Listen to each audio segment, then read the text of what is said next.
Now with a report on patients regaining the ability to eat. Here's our reporter, Laura Windsor. Patients in a long-term acute care hospital are often unable to take food by mouth while their condition is being treated. Dr. Howard Knohl, a radiologist at Kindred Hospital in Westminster, explains how a swallow test may be the first step in returning the patient to the joy of eating food.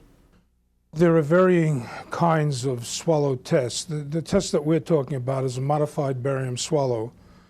And what it does, it allows us to visualize the swallowing act of a patient. That is, the passage of material from the patient's mouth into the patient's esophagus and subsequently into the patient's stomach. It allows us to evaluate whether that patient can swallow food in a way that's meaningful without jeopardizing that patient's health and existence.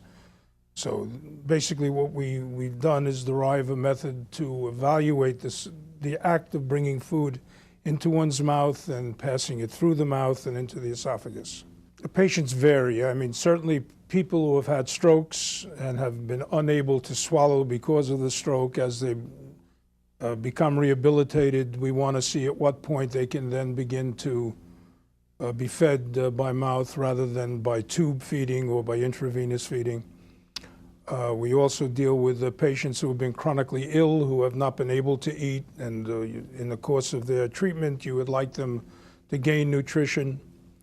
You examine people with chronic disease such as cerebral palsy or multiple sclerosis who have had muscle disease that's been affected. You try and retrain those muscles to where you can get them to the point to gain nutrition through oral feeding.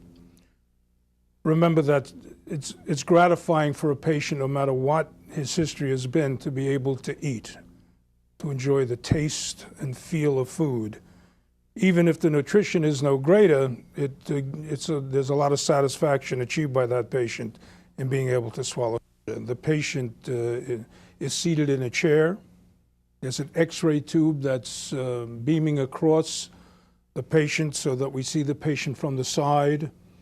What we want to include on the picture that I can see is the patient's mouth, the cavity leading to the patient's nose, and what we call the pharynx, which is a portion of the anatomy that we're most concerned with, which connects the mouth to the esophagus.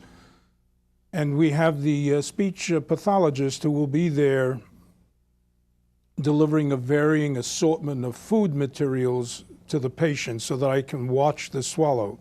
Now, each of those foods is mixed with a contrast with barium so that each swallow the patient makes, I can see on the television screen, and then allows me to evaluate the quality of the swallowing act.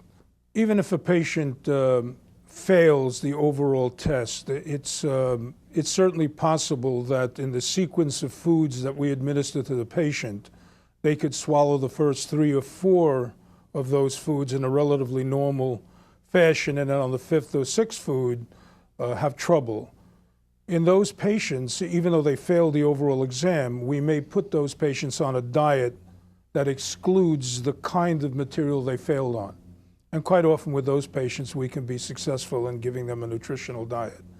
When we say a patient passes, we'll follow the patient in the next few days, that each time the patient is allowed to take oral nutrition, we will get a chest X-ray the following day and monitor whether the patient has developed pneumonitis or any complications from swallowing. It's a pretty rare facility that has had the training and equipment to do these kind of exams. So we probably do more of the tests here than at almost any institution that I'm aware of in California, and certainly would be comparable to any major institution in the United States in terms of the expertise that we bring to the exam and the number of patients that we examine.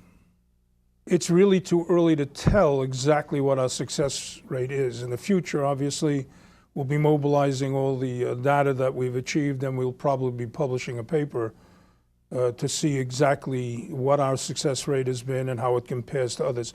Very little published data is available now. So we like to feel we're in the forefront right now, and that possibly in the very near future we'll be publishing our results. Regaining the ability to eat food is an important component of the recovery process for many patients. I'm Laura Windsor for the American Health Journal.